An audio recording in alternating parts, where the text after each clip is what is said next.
Welcome back to Market on Close. I'm Sam Bardis alongside Marley Caden over in Chicago. Shares of Fiverr have rallied to two-month highs after BTIG upgraded the stock to buy from neutral. The call coming after the company announced job cuts as part of an AI-focused shift for the company. So let's bring in George Tsilis now for this overlooked stock, senior markets correspondent, to tell us all about that. George, what are you seeing?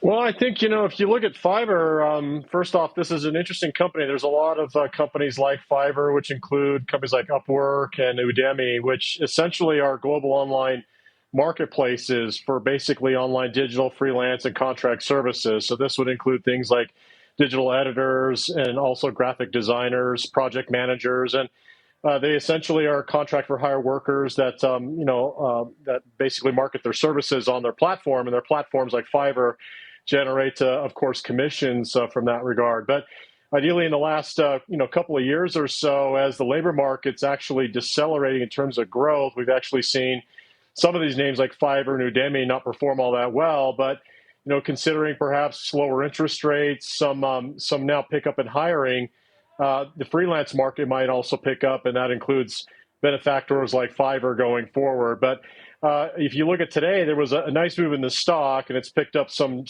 positive price action as of late. And this is based on some ongoing cost-cutting initiatives that the company is going through, including some headcount reductions, but also some AI integration for their overall platform.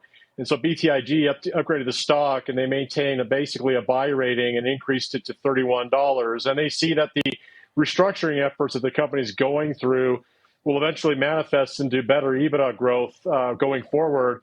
And the restructuring efforts, which were put forth based on the last earnings results not too long ago, the stock had increased slightly, but BTIG says that the increase that has been priced in over the past month or so isn't equivalent to the 30% EBITDA growth they actually expect going forward for the remaining portion of this year and the beginning of next year. So they still see this as a potential value play for a company that hasn't necessarily performed all that well in the last 3 years. It's down about 15%, but over the last year, it's starting to pick up with a 52-week gain of around 2%.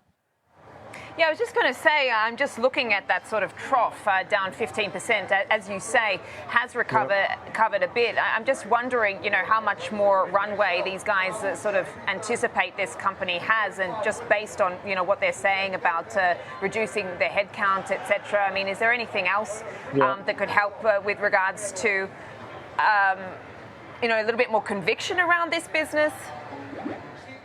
Yeah, that's a good question. So first off, when I looked at this company and I compared it to Upwork, I noticed that Upwork has done extremely well. In the last year, that stock is up 80%.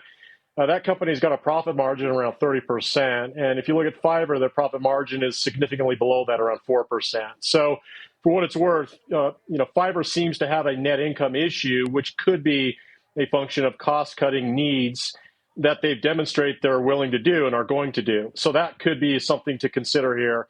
The other thing I noticed about the business is if you look at 30% EBITDA growth going forward in the next 4 quarters, right now the stock is only trading around 9 times this year's earnings, around 8.8 times next year's earnings.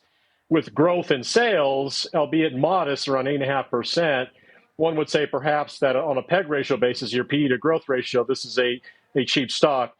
And the other thing I noticed, too, is if you look at the market capitalization of Fiverr, which is around $930 million, they have a significant portion of cash, around $724 million in cash. That's offset slightly because of debt, which is around $500 million. But nonetheless, that cash position is rather large. So I'm not suggesting this is the case, but this becomes attractive for value investors as long as they do see a path towards growing EBITDA, which the company's demonstrated they are doing. Plus, the cash position on the balance sheet makes it a very favorable value presentation or potential for value investors. So I'm not saying this is going to move higher from here, but I think it's a constructive call by BTIG just based on my evaluation of the earnings profile of the business on a forward basis, plus the sales growth, which is not necessarily outlandish, but relatively modest in the high single digits.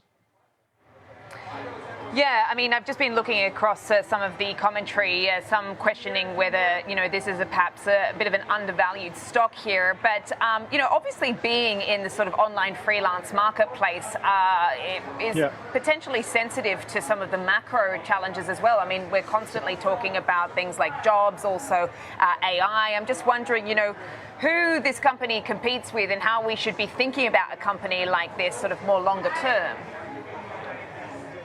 Well, I think in longer term, you have to consider secular trends, which since the pandemic, I think are still intact. And those trends are essentially freelance and contract service work. You also have to consider the challenges in the labor market. Companies aren't necessarily laying off a lot of workers, they're just not hiring a lot of workers. So a lot of workers have to adapt, and adapting maybe those who are increasing their skill sets and actually, using courses or services to learn how to become a freelancer on platforms like Fiverr. To answer the second part of your question, too, two of the publicly traded competitors I mentioned were Upwork and Udemy. There's a whole slew of smaller private companies that aren't publicly traded.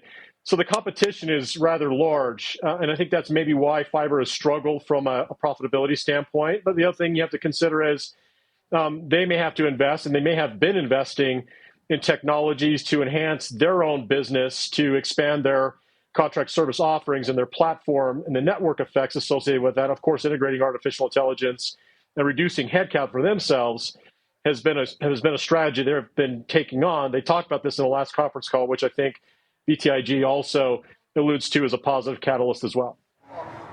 Okay, George, thanks so much for helping us with that one. That is Fiverr up 6% or so in trade today. George Tsilis there.